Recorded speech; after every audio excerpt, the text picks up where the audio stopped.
abnormalitas konduksi atrioventrikular atau AV. Ya, jadi blok AV itu bisa terjadi di dalam berbagai situasi klinis, baik yang bersifat menetap ataupun sementara.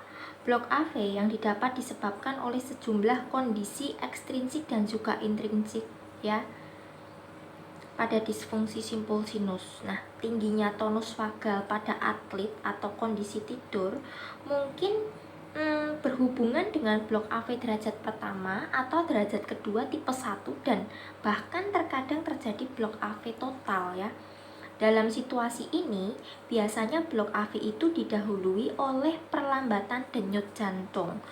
Blok AV yang dimediasi oleh sistem vagal bisa terjadi sebagai respons terhadap berbagai rangsangan seperti hipersensitivitas, ya, hipersensitivitas sinus karotis, batuk, kemudian menelan, atau kemudian berkemih, ya.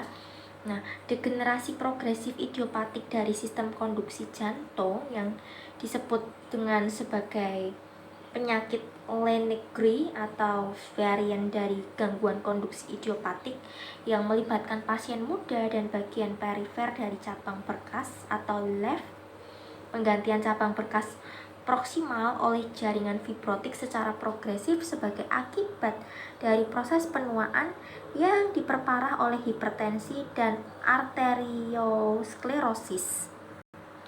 Itu menjadi penyebab, ya, kurang lebih setengah kasus blok AV. Blok AV itu terjadi pada 12 sampai dengan 25% dari semua pasien IMA. Kondisi iskemia itu bisa menyebabkan blok konduksi pada setiap tingkat AV atau sistem konduksi intraventrikular. Nah, pada penyakit arteri koroner dan kardiomiopati iskemik bisa terjadi blok AV yang menetap, sedangkan episode iskemia terutama pada angina Prinzmetal itu bisa menyebabkan blok simpul AV sementara. Selain itu, gangguan konduksi AV progresif bisa pula dicetuskan oleh penyakit infeksi seperti endokarditis, penyakit Lyme yang melibatkan jantung, dan kardiomiopati Chagas. Gangguan neuromuskuler, distrofi otot sindrom, Kearns-Sayre, penyakit sistemik, sarkoidosis jantung, amyloidosis, keganasan, limfoma jantung primer atau setelah menjalani terapi radiasi atau sesudah tindakan operasi jantung, ya. Nah, blok AV total itu bisa terjadi setelah operasi penggantian katup aorta atau mitral, jarang pada operasi bypass arteri koroner, penyakit jantung kongenital, transposisi arteri besar, defek septum atrium primum, dan defek septum ventricle itu bisa berkaitan pula dengan blok AV total. Nah, blok AV total kongenital itu adalah kelainan yang jarang terjadi sebagai akibat dari perkembangan embrionik simpul AV yang abnormal dan tidak ada hubungannya dengan penyakit-penyakit jantung struktural pada 50% kasus.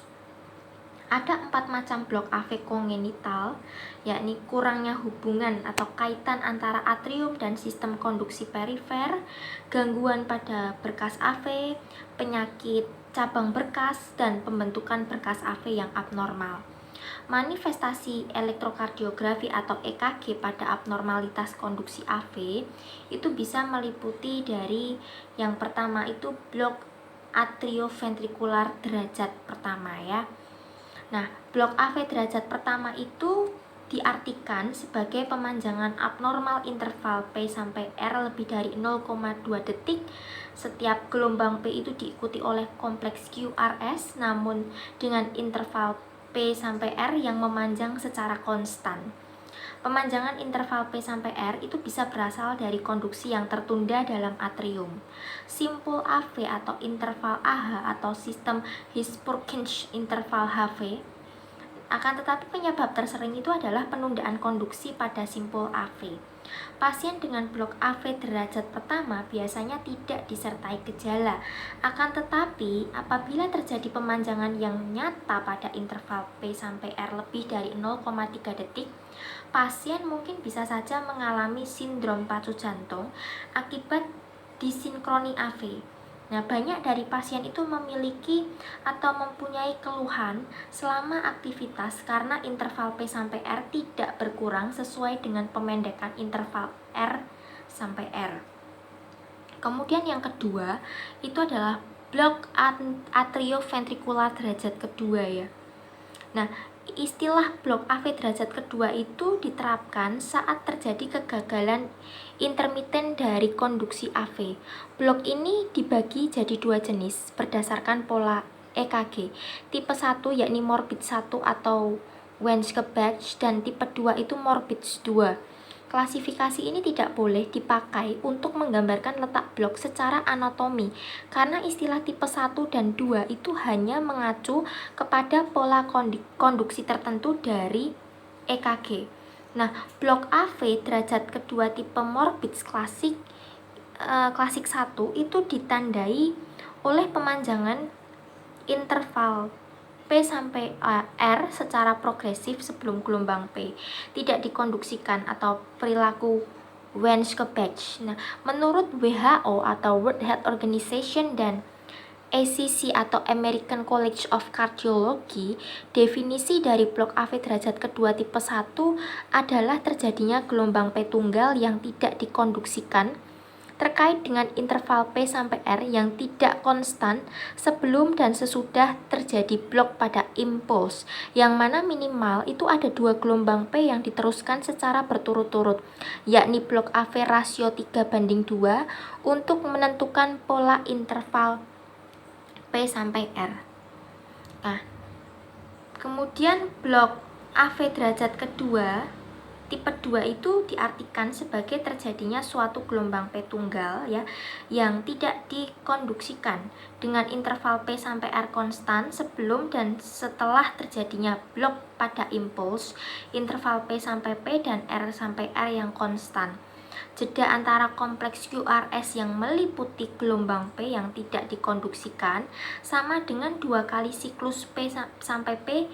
Tipe blok ini biasanya terjadi bersamaan dengan blok intraventrikular. Kemudian yang ketiga adalah blok atrioventrikular 2:1 ya. Blok AV 2:1 ini dikenal juga dengan blok AV lanjut yang tidak bisa dikategorikan sebagai blok AV derajat 2 tipe 1 atau 2 dengan pola hanya terdapat satu interval P sampai R sebelum gelombang P tidak diteruskan, yakni rasio P banding R itu 2:1 berdasarkan satu rekaman pendek EKG. Lokasi blok secara anatomi itu bisa terletak pada simpul AV ataupun dalam sistem His-Purkinje ya. Blok AV derajat kedua itu bisa berkembang ataupun mundur menjadi blok 2:1. Kehadiran blok intraventrikular itu memperlihatkan adanya blok pada distal simpul AV, sedangkan blok dengan kompleks QRS yang sempit itu biasanya memperlihatkan blok dalam simpul AV. Ya, kemudian yang keempat yaitu adalah blok atrioventrikular derajat ketiga. Nah, blok AV derajat ketiga atau blok AV total itu ditandai dengan kegagalan penghantaran pada setiap gelombang P atau setiap impuls atrium menuju ke ventrikel sehingga terjadi disosiasi AV total dengan denyut atrium yang lebih tinggi dari ventrikel. Kondisi ini bisa merupakan suatu penyakit kongenital ataupun penyakit yang didapat serta bisa terlokalisir pada simpul AV, berkas His ataupun cabang berkas kanan dan kiri. Irama lolos ya itu menunjukkan lokasi anatomi dari blok.